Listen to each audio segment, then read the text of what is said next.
Hello. Hello. Oh, it's great to have you with us this year. Thank you, Martin. And Really hey, happy to be here.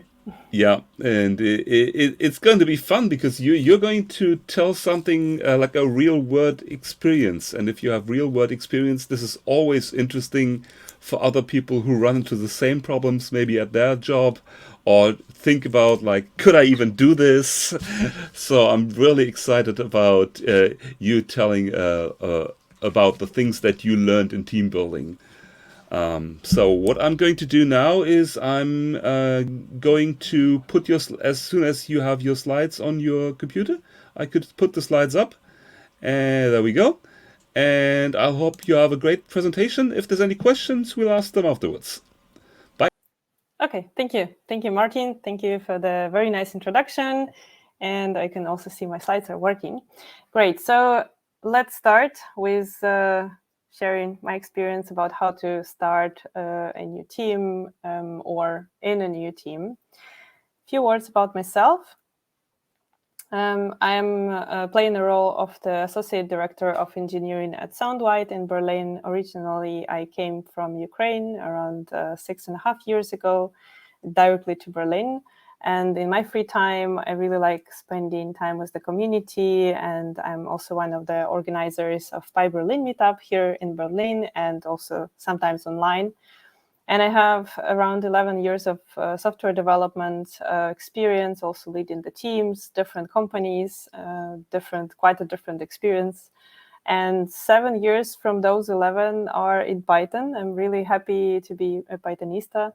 And this is my preferred language still. I really like the community and everyone who is watching this talk right now. I really recommend you to join any of the communities you have in the neighborhood.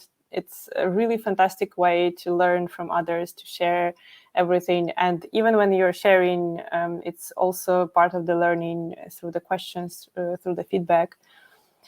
But today's talk is not about me. It's about how to start a new team or at a new team and which strategy to choose, how to set up your team for success. So let's really start the talk. And I want to start, as usual, with the question, are you starting a new job or a new team? You can write in the chat. I will read afterwards. So those are different things, and I will touch base all of them, like different options, different suggestions for starting a new job as a team lead or engineering manager or head of engineering when you need to support the team, or when you need to start a new team and then you need to build from scratch, or you're starting a new role within the same team. So those are different approaches, also different strategies. And just keep in mind that the suggestions today are just the suggestions based on my experience. It doesn't mean that it will work for you specifically. It's all supposed to be drafted and crafted for your teams and your specific role within the company, also different company values. So those are the ideas to try and see how it works for your team. But there is no really book which can help you to show just a step-by-step guide, because it's all has to be adapted. So if you're looking for some inspiration what to even search in internet, I searched before the talk how to start the first 90 days. Why is it so important? So the suggestions were, why is it so important? What should I do in the first 90 days? What is the plan? What is included? And I can suggest you to start with this book. So this is my copy of the book with the sticker notes. I put some notes in there. I use it pretty often, even outside of the 90 days. And usually I heard from different people, not only about the 90 days, but also about the first 30 days, the first 60 days. And the opinions were quite different from different people, also different levels of the knowledge. Different experiences with different companies. And it was supposed to be when you start, not as a developer, but as a manager, then you would rather listen, collect the information, and not to be very active in the first 30, 60 days. It was never my case, so I was always very operational in almost the day one. I was always asked, what do we do? What do we do here? And then I saw the need of the immediate improvement. Okay, this is something very small. I can change, and it will just improve drastically the way how we work. I don't know, it was some sort of the gut feeling that I developed within joining different teams, in different countries. So I started my career in Ukraine, and then I moved to Germany, to Berlin. It's a different experience, not only because of the countries, but also different companies, because they are all international, all different people from all around the world. Like, you work remotely or with people on site, but still it's a very different experience from company to company, from even team to team within one company. Could be just a huge difference. So whatever you read from the book, you can follow the book by adapting also all your guidelines and ideas. You can use different questionnaires in there during your first 90 days, different checklists. I think the most important from the book and in general are the fundamental principles. So just the basics that you need to sort of follow in the first days, whether it's 30 days for you, 60 days or 90 days, you still need to really start somewhere. And for me, it's very important to have the preparation step. I usually start the preparation step before joining the company, and even before signing the contract. So whenever you already know that you're going to maybe in the future work for one of the teams, I would already start there.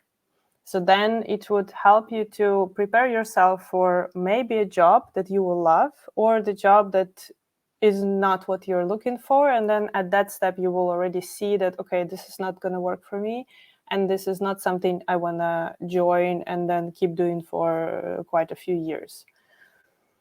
So the second step for me is usually when it doesn't mean that I should stop preparing myself.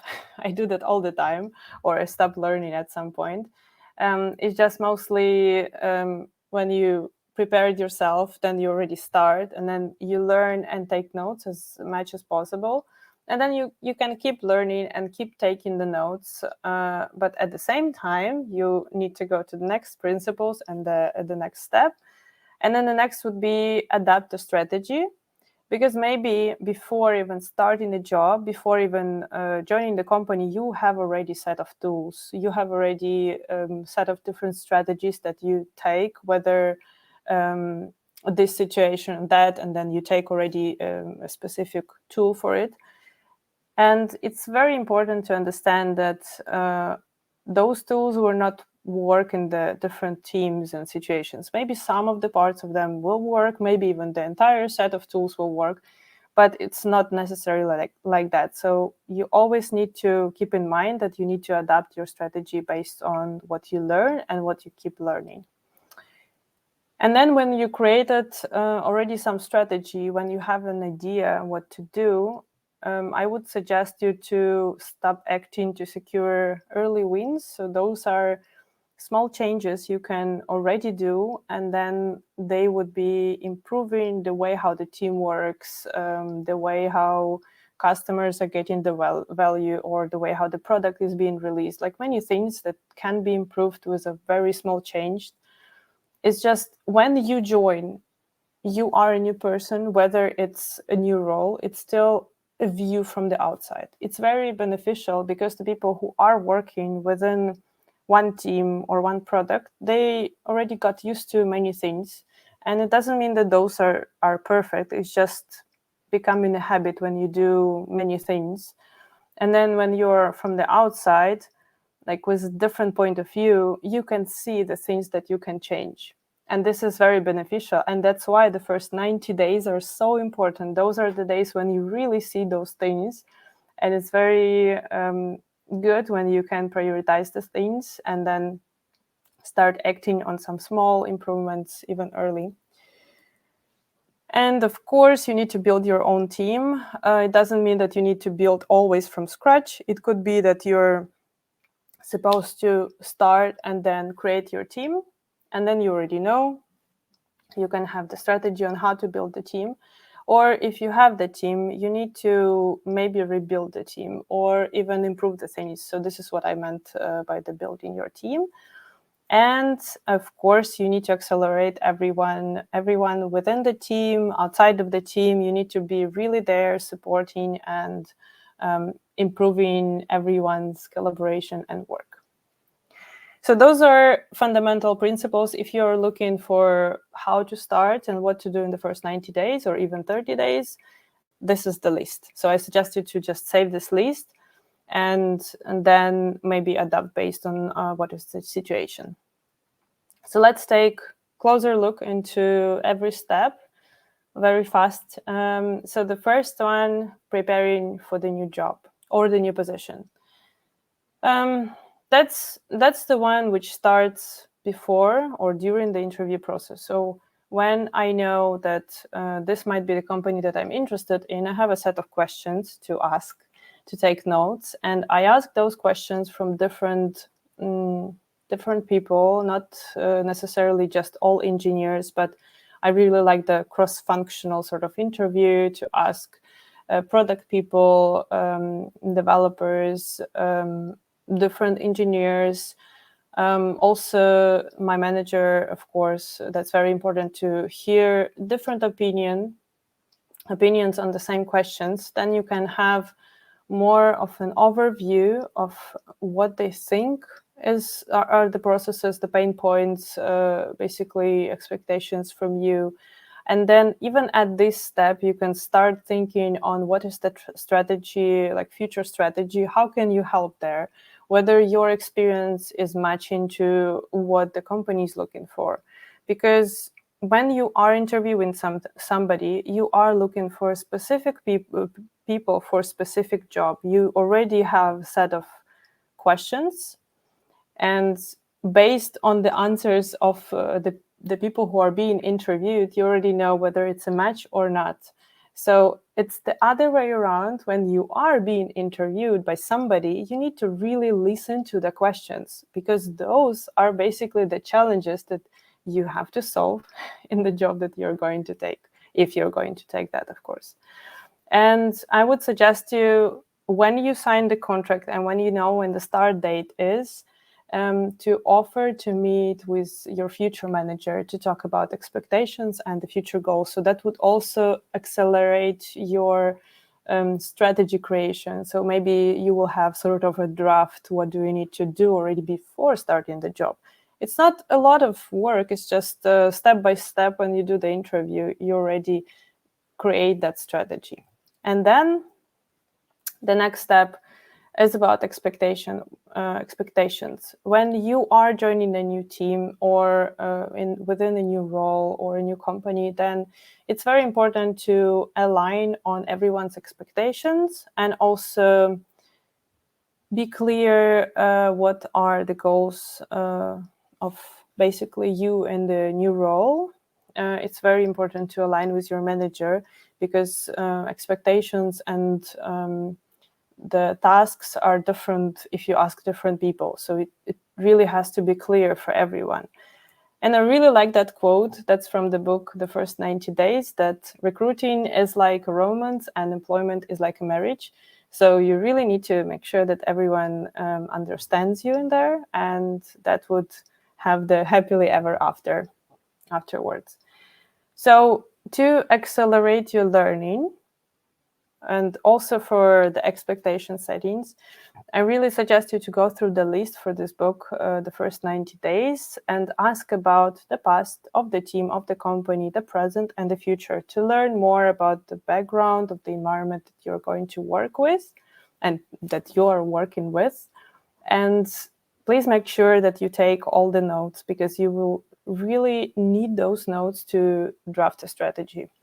So once you learned more, I usually do that within the first few weeks. I try to set up as many talks, one-on-ones with as many people as possible. So all the key people working around the product that you are going to work with or already working with, and everyone who is taking the decisions important to the product that you're working with, they should be on this list of one-on-ones for sure. So you would learn all the backgrounds of different people, how they work, how you work, how to work together, how the team works. And then you can see and collect all different views on the same thing, basically, the way how we work together. Then basically there is a very good framework which is called the STARS: startup, turnaround, accelerated growth, realignment, and sustaining success. So those are 5 different sets of challenges and the opportunities for different use cases. It doesn't mean that the company is a startup. It means that this is the way how it works, basically. Those are the goals and sets of priorities for the company. So based on those different challenges, the strategy would be different, and you can also map them and adapt your strategy based on this. This framework you can see on the link below. It's created by the Michael D. Watkins. It's also mentioned in the same book, The First 90 Days, very good book. And to be honest, I learned about the challenges not from the book, but from different work scenarios from different companies. It was quite an interesting experience, and I think I would really like to have this book earlier, maybe to read before I even joined any of the companies. It would be very beneficial because some of the people, they use the framework in a different way, and I would really like to see what are the opportunities if there are the challenges like this, not like learning the hard way before even learning from others. And the first thing that I would do in the new work environment, in the new job or the new company, the new team, I would ask if there is a roadmap. If there is none, then I would start creating one. Together with the team, of course, it's not a one-person job, it's like the entire team job. There are different ways of creating the roadmap. One could be in Jira, like the very Jira view-like. It's not that collaborative, so it's one person behind the screen, clicking on the roadmap, moving it around. I prefer more teamwork during any kind of road mapping, planning, and then I usually move it back to Jira to have this representation shared with everyone. So I used Miro boards for any of the team activities, including the planning as well. And this roadmap, which is on the screen, looks very convenient because it has different departments. So the green, red, and the blue, those represent different departments, like the product design, product development, marketing, or like any other sub-team that works on the same product. And then the numbers 1, 2, 3, those could be the quarters, those could be the months, or even sprints. Personally, I use the calendar months. It shows like the real picture and the time, and then the team can really update it and keep it up to date. It's a lot of work, but if you do it every day, if you update it even not every day, but at least once a week, it's not so much of a deal. And then you have a big picture roadmap, and then you can adapt based on the needs. So about securing early wins. I have a few suggestions for you, and those are just a list of suggestions that I used, a list of things that I learned. So the first one is about decision making. When I usually started a new job, I was always asked to take a decision, even from the day one. Even before starting the job, somebody asked me, so what do you want, this or that? And I was not sure. I mean, before starting the job, I would not definitely take any decisions, for sure. But when you're starting a new job and you are the person who has to take decisions and the team cannot take decisions, they don't want to have this responsibility, then I would take a decision. And also not taking a decision is a decision. So if I don't know enough about the company or the situation, then I would ask everyone else to provide me more information. What are the pros for saying a yes or a no, and what are the consequences if we don't take this decision, we delay the decision, or we say a no to something. And then based on this, asking different questions, different people, I would really create this decision, and then I would just take it. We can take wrong decisions and right decisions. And of course, if like in a year from now or even a half a year from now, I would look back into the decisions I took, it doesn't mean that they all were right, but that at that moment, at that point in time, when I took that decision, it looked the best decision in that situation I had. So I'm happy with the decisions. I'm happy to also fail together with the team, learn from it, improve it, and then take next decisions in the better way. It's always the same for everything, also software development. You fail fast, you learn from it, and then you improve. So here is the same thing again. Then you need to introduce small improvements in the beginning. If you want to really change something very big, you need to just change all of it all at once. If it's a huge change, then it's better to have one huge change instead of a bit smaller change, 1/3 of a change, but then 3 times in a row. That would be too much. So either you improve very small baby steps, and then in like a year or two, you have this final, or you improve all at once. You like change it once, very big change, and then you keep improving in the very small baby steps. So those are 2 options that I learned. Then the next one, you need to put the improvements in the priority list. Like what would be the first one? What would be the second one? What is the next step? And then I would suggest you to just take one step at a time, so you can really see what is the difference, what did you do, what worked, what didn't. And if you're building a new team or even rebuilding the current team, I would suggest you to take a look at the core domain charts. You can see the My Report template connected. There is also an explanation, and you can also read about this core domain charts from the domain-driven design, from Nicktoon. Also, they run really nice workshops about this.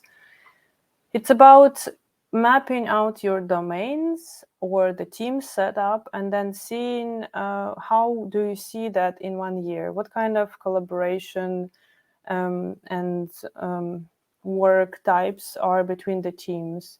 How many people do you want to have? Do you see having in each team? What is the complexity? What is the business differentiation of each team or each domain? Basically, it's very useful to see that on the company scale, but also very useful to have the team built based on the domains that you have. And of course, you need to accelerate everyone who is working on the product, around the product together. And the things to focus on during this acceleration, the things that would accelerate everyone, is to clearly define roles and responsibilities.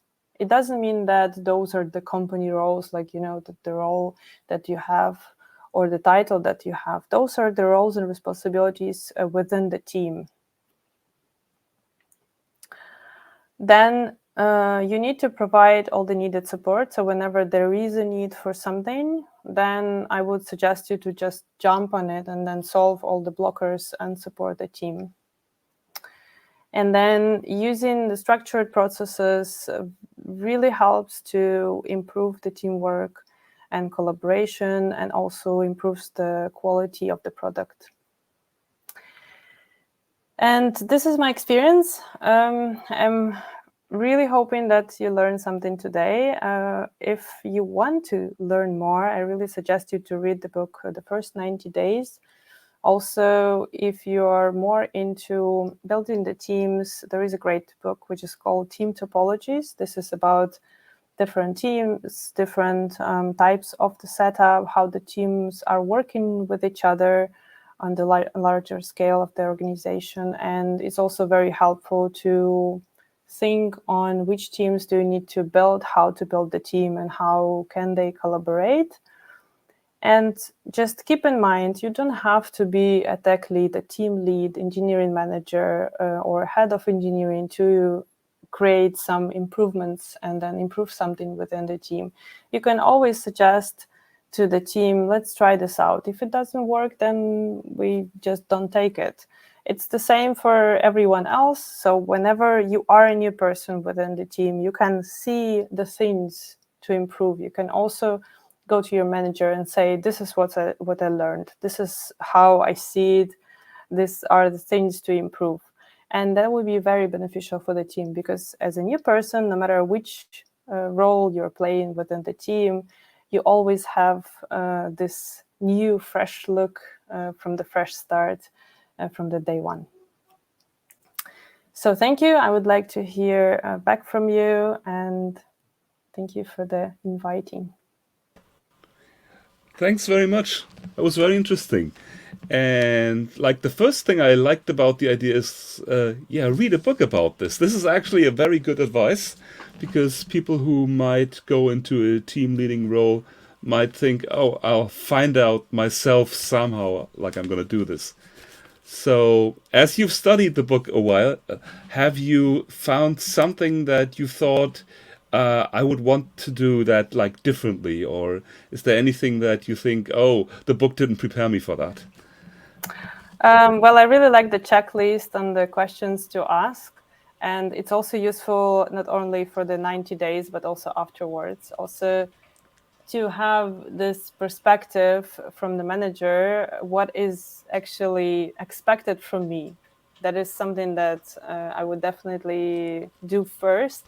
And it's something that I tried to do before, but it's not always working. So I not always could get the clear answer. So this is what I expect from you. So I just kept on trying, there is a book, Yeah. So when you tried this, did your team members then make like demands on leadership from you that you were not really prepared for at the beginning, or what? How did you handle that? Like the team coming to you and saying, "Oh, I want you to decide this. I want like I'm just a team member. I'm not touching this." So because you take the responsibility for the whole team. Yeah, actually, I really like the collective responsibility. I mean, as a manager, of course, that's on me, and I would protect the team from everything the outside, and I would take the responsibility on me. But I really like when the team is committing to something. So it's like the team feels more, I would say, that they own the entire thing, instead of just me saying, okay, we're doing that, or like not doing that. So I really like getting all the opinions aboard, listening from everyone. What do you think is important right now? What do you think you would do? And then taking the decision based on that. Like altogether, sometimes, yes, it's just on me. I have to take the decision when the team doesn't want to. But yeah, it could be tricky, but We also have a question from Lisa in the chat, like which kind of qualities are important for leaders to have? Oh, many, actually, very many of them. The soft skills, I would say, are important not only for the leaders, but for everyone.